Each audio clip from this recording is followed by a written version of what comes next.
Hello दोस्तों, मैं अनामिका सिंह स्वागत करती हूँ आप सबका आपके यूट्यूब चैनल नॉलेज कॉर्नर में।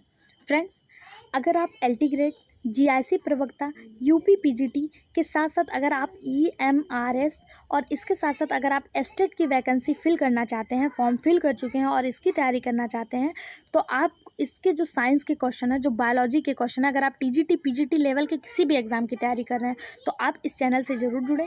इस वीडियो को ज़रूर देखें क्योंकि इसमें सभी प्रीवियस ईयर क्वेश्चन, चाहे वो यूपी पीसीएस से लेकर राजस्थान पीसीएस से लेकर यानी पीसीएस लेवल से लेकर पीजीटी लेवल तक, चाहे वो बिहार में हुआ हो, उत्तर प्रदेश में हुआ हो, ईएमआरएस में आया हो या फिर दिल्ली में हुआ हो, कहीं पे भी आया हुआ प्रीवियस ईयर क्वेश्चन हम लोग टॉपिक वाइज डिस्कस कर रहे हैं। जिसमें हम लोग सबसे पहले टेक्सोनॉमी डिस्कस किए। टेक्सोनॉमी के कुछ क्वेश्चन इसके पहले के वीडियो में हम लोग डिस्कस कर चुके हैं। अगर आपने उन्हें नहीं देखा है तो उसे जाकर देखिए। आज जो है हम लोग वो स्पीसीज और सब स्पीसीज के इंपॉर्टेंट क्वेश्चन जो किसी न किसी एग्जाम में पूछे गए हैं उसको डिस्कस करेंगे, तो आप लास्ट तक बने रहिएगा। चैनल को सब्सक्राइब कर लीजिए, वीडियो को लाइक करिए और अपने सभी दोस्तों के साथ शेयर कर दीजिए, ठीक है। पहला क्वेश्चन है, species that maintains composition of communities is called. वह प्रजाति जो समुदायों के बनावट को बनाए रखती है क्या कहलाती है? वो क्या कहलाती है? प्रबल प्रजाति यानी कि डोमिनेंट स्पीसीज, रेसेसिव स्पीसीज यानी कि अप्रभावी प्रजाति, सिम्पैट्रिक्स स्पीसीज समस्थानिक प्रजाति, या फिर कीटोन स्पीसीज कीटोन प्रजाति जो समुदाय के बनावट को बनाए रखती है, यानी कि कंपोजिशन ऑफ द कम्युनिटीज़ जो समुदाय के बनावट को बनाए रखती है वह प्रजाति क्या कहलाती है? इसका सही जवाब हो जाएगा ऑप्शन डी, कीटोन प्रजाति। वह प्रजाति जो समुदाय के बनावट को बनाए रखती है कीटोन प्रजाति कहलाती है। इस प्रजाति की उपस्थिति एक पारिस्थितिकी तंत्र के भीतर जैव विविधता को बनाए रखने और एक पारिस्थितिकी समुदाय की संरचना को बनाए रखने के लिए महत्वपूर्ण होता है। या जीवित जीव एक दूसरे पर निर्भर करते हैं और एक दूसरे के अस्तित्व में जो है वो मदद करते हैं। या कीटोन प्रजातियां अनुपस्थित हो जाएं तो एक निश्चित प्राणी की जो आबादी होती है वह आपको देखने को नहीं मिलेगा। कोई एक निश्चित प्रजाति की जो आबादी है वो दूसरे प्रजातियों पर हावी हो जाएगा, इसलिए पारिस्थितिकी तंत्र में असंतुलन ना पैदा हो, इसलिए जो कीटोन प्रजातियां होती हैं वो महत्वपूर्ण भूमिका निभाती हैं। समुदाय के सजावट को बनाए रखने के लिए कीटोन प्रजातियां महत्वपूर्ण भूमिका निभाती हैं। ऑप्शन डी इसका सही जवाब हो जाएगा। अगला क्वेश्चन, इसका पीडीएफ आप हमारे टेलीग्राम चैनल से प्राप्त कर लीजिएगा, जिसका लिंक आपको इसी वीडियो के डिस्क्रिप्शन बॉक्स में मिल जाएगा। यदि एक वर्ग की कोटि का अंत ई के साथ हो रहा है तो वह किस पद को उल्लेखित करता है? अगर कोई वर्ग की मतलब कोई नाम है उसका अंत आपको ई करके दिख रहा है तो वह किसका अंत है? जैसे आपने नाम सुना होगा एके लाइफिया। एक मिनट में लिखती हूँ, एके लाइफिया। ये जो आपको लास्ट में ई मिला, पूछा जा रहा है कि यह किस पद को उल्लेखित करता है। क्या ये उसका सब ट्राइब बताता है या फिर ट्राइब बताता है, सेक्शन बताता है या फिर सीरीज बताता है? इसका सही जवाब हो जाएगा ऑप्शन बी, क्या बताएगा? ट्राइब बताएगा। यदि एक वर्ग की कोटि का अंत ई के साथ हो रहा है तो वो उसको क्या बताएगा? उसका ट्राइब बताएगा। ट्राइब क्या होता है? ट्राइब जो होता है ये जीनस के ऊपर और वर्ग की कोटि है। जीनस के ऊपर जो हम लोग प्लांट किंगडम पढ़े थे, जिसमें हम लोगों ने किंगडम पढ़ा, फिर फाइलम पढ़ा, फिर क्लास पढ़ा, फिर ऑर्डर पढ़ा, फिर फैमिली पढ़ा, फिर जीनस पढ़ा, फिर स्पीसीज पढ़ा। तो इसी फैमिली और जीनस के बीच एक आती है ट्राइब ये आता है, ठीक है। ये जीनस के ऊपर यानी कि जीनस के पहले ही शामिल होता है और ये ट्राइब को ई जो होता है ये ट्राइब को बताता है। जैसे कि एके लाइफिया हमने उदाहरण के रूप में देखा, इसके साथ साथ आता है हायासिंथिया, ये भी एक इसका उदाहरण है, ठीक है। तो ऑप्शन बी इसका सही जवाब हो जाएगा। अगर आपसे पूछा जाए टेक्सोनॉमी का श्रेणी क्रम, तो टेक्सोनॉमी का श्रेणी क्रम इसके पहले के वीडियो में भी देखे थे, आज एक बार फिर से आपको बता देते हैं। टेक्सोनॉमी का जो श्रेणी क्रम होता है वो सबसे पहले आता है किंगडम, फिर आता है फाइलम। अगर आप प्लांट का डिस्कस कर रहे हैं तो यहाँ फाइलम की जगह आ जाएगा डिवीज़न, उसके बाद आ जाएगा क्लास, फिर आएगा ऑर्डर, फिर आएगा फैमिली, फिर आएगा जीनस और फिर आएगा स्पीसीज। सबसे छोटा जो होता है स्पीसीज होता है, सबसे बड़ा जो होता है वो किंगडम होता है, ठीक। और इसी फैमिली और जीनस के बीच में आता है ट्राइब्स। अगला क्वेश्चन है, ड्यूटेरोस्टोमा और प्रोटोस्टोम जंतु में भिन्न होता है। उनकी समरूपता, उनके मुख के भ्रूण उत्पत्ति, शरीर गुहा की उपस्थिति या अनुपस्थिति में, तंत्रिका तंत्र की उपस्थिति या अनुपस्थिति में। अगर आपने इसके पहले के वीडियो देखे हैं तो इसका जवाब बहुत अच्छे से दे ले जाएंगे, क्योंकि उसमें ड्यूटेरोस्टोम और प्रोटियोस्टोम क्या है मैंने आपको बताया है। ड्यूटेरोस्टोम जो होता है ये क्या होता है? इसमें एनस का विकास ब्लास्टोपोर के निर्माण के साथ साथ होता है। भ्रूणीय विकास के तत्पश्चात इसमें मुख का विकास होता है, यानी कि इसमें जो एनस का विकास होता है, इनका जो एनस होता है ये पहले विकसित होता है डिटोरोस्टोम में, और इनका माउथ जो होता है वो बाद में विकसित होता है। जैसे हम लोग का पहले एनस बनता है फिर माउथ बनता है, ठीक है। मल द्वार या जिसे गुदा द्वार कहते हैं ये पहले बनता है और माउथ बाद में बनता है, तो इसे डिटोरोस्टोम कहते हैं। और प्रोटोस्टोम में क्या होता है, पहले माउथ बन जाता है फिर इनका एनस बनता है, यानी कि ये एम से ए की तरफ चलते हैं और ये ए से एम की तरफ चलते हैं, ठीक है। ड्यूटोरोस्टोम में पहले क्या बनेगा, ड्यूटोरोस्टोम में पहले एनस बनेगा फिर माउथ बनेगा, पहले एनस बनेगा फिर माउथ बनेगा। प्रोटोस्टोम में क्या बनेगा, पहले माउथ बनेगा फिर क्या बनेगा, एनस बनेगा। अगर आपसे इसका जो सही जवाब है वो तो हो जाएगा ऑप्शन बी, उनके जो वर्जिन के आधार पे कि पहले मुख बनेगा कि पहले एनस, ये इसका सही जवाब हो जाएगा। लेकिन यहाँ से जो इंपॉर्टेंट क्वेश्चन बनता है वो ये बनता है कि प्रोटोस्टोम और ड्यूटोरोस्टोम के एग्जाम्पल आपसे पूछ लेता है। तो हमने आपको बताया कि हम लोग जो होते हैं वो ड्यूटोरोस्टोम के अंतर्गत आते हैं, तो हम लोग किस फाइलम के अंतर्गत आते हैं, ह्यूमन जो होते हैं वो कॉर्डेटा के अंतर्गत आते हैं। इसके साथ साथ इकाइनोडर्मेटा, हेमिकॉर्डेटा और कॉर्डेटा तीनों को ही ड्यूटोरोस्टोम के अंतर्गत रखा जाता है। और उसके बाद बात करें राउंड वार्म जो आपका आता है एस्क्लेहेलमिन्थेस के अंतर्गत, और एनिलिडा, आर्थ्रोपोडा और मोलस्का, इनको जो है प्रोटोस्टोम के अंतर्गत रखा जाता है। आर्थ्रोपोडा मोलस्का से जब आप ऊपर बढ़ेंगे तो आपको इकाइनोडर्मेटा, हेमिकॉर्डेटा और कॉर्डेटा ये फाइलम मिलेंगे, और ये तीनों जो होते हैं ऊपर के तीनों जो होते हैं ये ड्यूटोरोस्टोम में आएंगे, और इसके नीचे फाइलम एस्क्लेहेलमिन्थेस तक जिसमें राउंड वार्म आता है यहाँ तक प्रोटोस्टोम मिलेंगे, ठीक। इसके पहले प्लेटीहेलमिन्थेस जो होता है वो पहला ऑर्गन लेवल जो स्ट्रक्चर उसमें पाया जाता है, तो वो ना प्रोटोस्टोम होता है ना ड्यूटोरोस्टोम, अभी अभी उसमें ऑर्गन बनना शुरू हुआ है। उसमें जो है मुख और एनस दोनों अलग अलग नहीं होते हैं, ठीक है। उसमें एलिमेंट्री कैनाल भी नहीं पाई जाती है। इसका जो सही जवाब हो जाएगा वो ऑप्शन बी हो जाएगा। अगला क्वेश्चन है, अगला क्वेश्चन यहाँ पे आपको मैच करने को दिया है, एक लिस्ट दी हुई है, इसमें आपको मैच करने को दिया है कि किसकी खोज, किसके बारे में यहाँ पे किसने बताया था। तो यहाँ पे देखिए सबसे पहले है पाइला जिसे घोंघा कहा जाता है, इसकी खोज किसने की थी, तो डॉक्टर बेनी प्रसाद ने की थी। किसने की थी, बेनी प्रसाद ने की थी। ए को मिलाइए 3 से। पाइला के बारे में किसने बताया, डॉक्टर बेनी प्रसाद ने बताया। एक मिनट यार, कैसे मिल रहा है, डॉक्टर बेनी प्रसाद, ए को मिलाइए 3 से। फिर दिया है फेरिटिमा के बारे में बताया था डॉक्टर के एन बहल। फेरिटिमा के बारे में किसने बताया था, डॉक्टर के एन बहल ने। हर्डमानिया के बारे में किसने बताया, तो हर्डमानिया के बारे में बताया एस एम दास ने बताया हर्डमानिया के बारे में।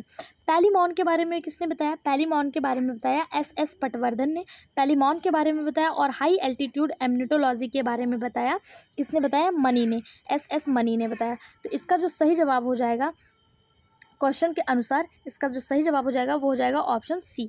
ऑप्शन सी इसका सही जवाब हो जाएगा। पाइला doctor Beni Prasad, Pheretima doctor के एन बहल, हर्डमानिया एस एम दास जिसे कहते हैं दास, एस एम दास, और पॉलीमॉन जो है एस पटवर्धन, और हाई एल्टीट्यूड एमनिटोलॉजी एम एस मनी, ठीक। इसका सही जवाब हो जाएगा। अगला क्वेश्चन है, दिए गए कथनों पर विचार कीजिए। Unicellular, multicellular, prokaryotic, eukaryotic, with plastid, without plastic, इसमें बताना है आपको कौन सा प्रोटिस्टा के अंतर्गत आता है। प्रोटिस्टा के अंतर्गत इनमें से कौन सा आता है। तो जब हम लोग पहला वीडियो पढ़ रहे थे, जब हम लोग सबसे पहला ही क्वेश्चन डिस्कस किए थे, उसमें से मैंने आपको फाइलम किंगडम के बारे में बताया था, जिसमें हमने आपको बताया था 5 जगत वर्गीकरण WH व्हिटेकर के द्वारा दिया गया है, जिसको मोनेरा, प्रोटिस्टा, फंजाई, प्लांट और एनिमल में बांटा गया है। उसमें हमने देखा था कि प्रोटिस्टा के अंतर्गत वो एनिमल आते हैं जो एक कोशिकीय होते हैं। प्रोटिस्टा के अंतर्गत क्या आते हैं, यूकैरियोटिक होते हैं, मल्टी सेलुलर होते हैं और विद प्लास्टिड होते हैं, यानी कि इसमें प्लास्टिड पाया जाता है, वो प्रोटिस्टा के अंतर्गत आते हैं। तो इसका जो सही जवाब हो जाएगा वो हो जाएगा 2, 4 और 5। 2, 4 और 5 आपको किस ऑप्शन में दिख रहा है, ऑप्शन बी। ऑप्शन बी इसका सही जवाब हो जाएगा 2, 4 और 5, ठीक।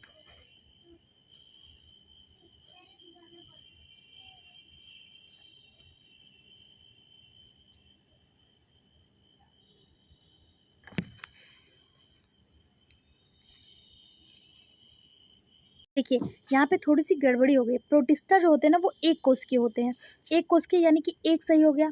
फिर उसके बाद ये जो होते हैं एक कोशिकीय होते हैं, उसके बाद ये यूकैरियोटिक होते हैं, यानी कि 4 सही हो गया, 1 4 सही होगा। यूकैरियोटिक होते हैं, उसके बाद ये क्या होते हैं, ये क्या होते हैं, ये इनमें प्लास्टिड उपस्थित होता है, प्लास्टिड उपस्थित यानी कि विद प्लास्टिड होते हैं, 5 सही हो गया।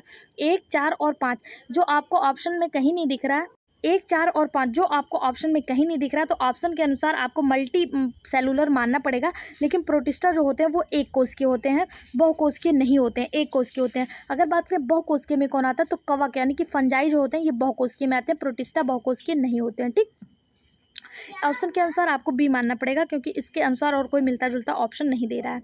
अगला क्वेश्चन है, किसी चट्टान की भूवैज्ञानिक आयु निर्धारित की जाती है। Geological age of the rock is determined by the fossil flora and fauna, जीवाश्म वनस्पति प्राणी जात के द्वारा, chemical composition of the rock यानी चट्टानों की रासायनिक संरचना के द्वारा, रेडियोमेट्रिक्स डेटिंग यानी कि विकिरणमती काल निर्धारण के द्वारा, या फिर स्पेक्ट्रोस्कोपिक डाटा स्पेक्ट्रोमितित आंकड़ों के द्वारा। पीजीटी बायोलॉजी 2004 में पूछा गया क्वेश्चन है कि किसी चट्टान की भूवैज्ञानिक आयु कैसे निर्धारित की जाती है। इसका सही जवाब हो जाएगा ऑप्शन सी, रेडियोमेट्रिक डेटिंग के द्वारा, जो है रेडियो एक्टिव डेटिंग भी इसे कहा जाता है, या फिर रेडियोमेट्रिक डेटिंग कहा जाए, या फिर रेडियो एक्टिव डेटिंग कहा जाए। इसके द्वारा जो चट्टान की आयु है वो निर्धारित की जाती है। इस विधि में मटेरियल के साथ आइसोटोप्स का भी अध्ययन किया जाता है। इस विधि का प्रयोग करते हुए चट्टानों के भूवैज्ञानिक आयु का निर्धारण किया जाता है। ठीक, रेडियो मैट्रिक्स दिया हो या फिर रेडियो डेटिंग दिया हो, दोनों ही आपका सही जवाब हो जाएगा।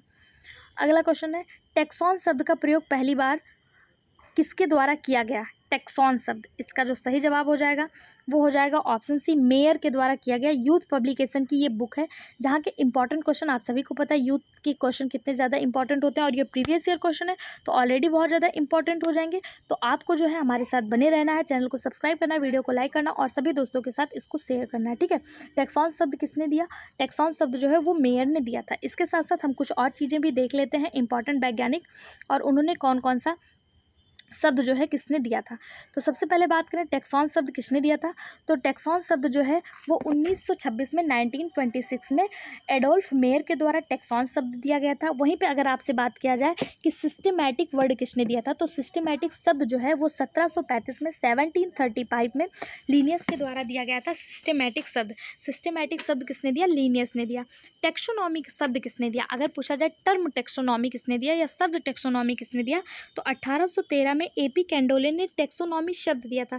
लेकिन यहीं पे अगर आपसे पूछ लिया जाए father of taxonomy, FATHER father of taxonomy कौन है, तो लीनियस को फादर ऑफ टेक्सोनॉमी माना जाता है।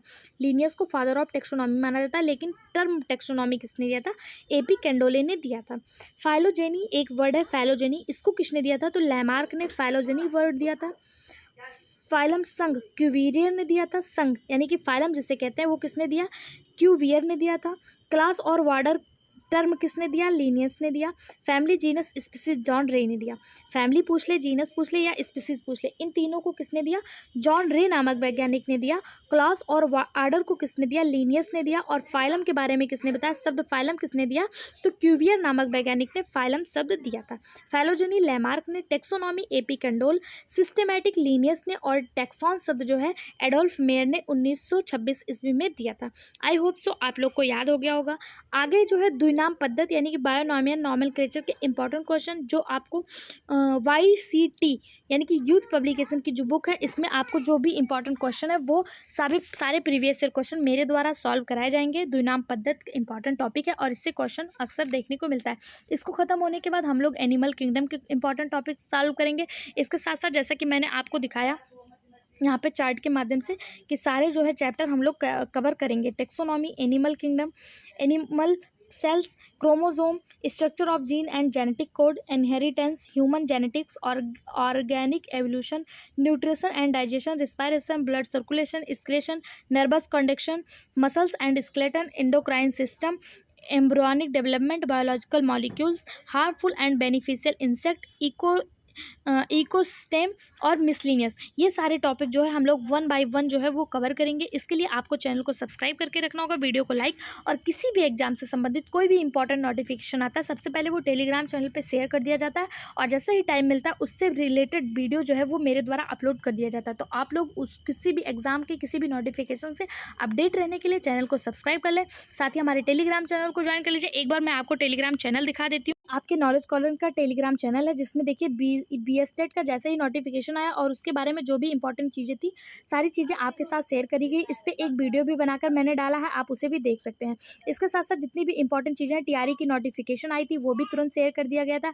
इसके साथ साथ कोई भी इंपॉर्टेंट फैक्ट्स जो करंट में हो, वो भी आपके साथ आपको इसी चैनल पे जो है वो शेयर किया जाता है, और सभी क्लासेस के लिंक और सभी क्लासेस के पीडीएफ भी आपको इसी टेलीग्राम चैनल पे मिल जाएगा। तो आपको बिना समय गवाए टेलीग्राम चैनल को ज्वाइन कर लेना है। करंट से अपडेटेड रहने के लिए आप मेरे शॉर्ट वीडियो देखिए, या फिर टेलीग्राम पे पर डे करंट के इंपॉर्टेंट क्वेश्चन इस तरह से आपके साथ जो है वो शेयर किए जाते हैं। कोई भी वैकेंसी आई, कोई भी नोटिफिकेशन आया, वो तुरंत ही आपके साथ शेयर किया जाता है। इसलिए टेलीग्राम भी आपके लिए बहुत ज़्यादा महत्वपूर्ण है, ठीक है। और पीडीएफ भी आपको इस तरह से मिल जाते हैं। वीडियो में बने रहने के लिए धन्यवाद। चैनल को लाइक करें, शेयर करें, सब्सक्राइब करें। Thank you.